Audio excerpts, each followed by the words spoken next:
Cricket is where we're starting. West Indies assistant coach Nick Pothas says the Caribbean team needs consistency if they are to compete against the top teams in the world.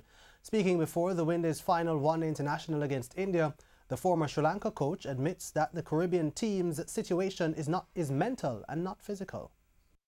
With more than 120 days to go until the Windies' first game in the 2019 ICC World Cup, the Caribbean side has shown that they can move from sublime to ordinary in a matter of days. But Windies assistant coach Nick Pothas is not pinning the inconsistent performances on any one aspect. It's a very young team, not just from an international point of view, but also from a volume of 50 over cricket point of view. I think, like anything, when you play a game at this level, whatever sport it may be, it's always going to come to execution over a long period of time. And we've seen that we can execute for short periods of time. The challenge is always going to be able to execute for 100 overs. The Windies have gone with the same top 5 batsmen in all 4 matches, and that is expected to remain the same in the final game on Thursday morning Jamaica time.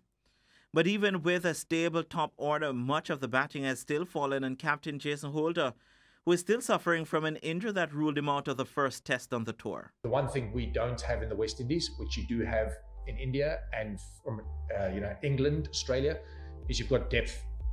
So you can rest players and you're going to have real quality coming through behind them.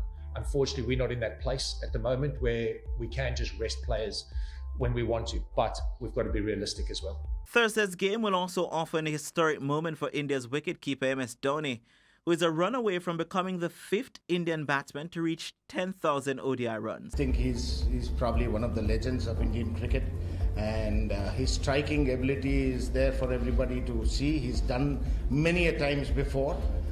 He's extremely experienced, and I'm sure given the opportunities he would come really good. The match, which bowls off at 3 a.m. Jamaica time on Thursday, is a must-win for the Windies if they are to avoid their 5th straight ODI series defeat in India. Renata Brown for TVJ Sports.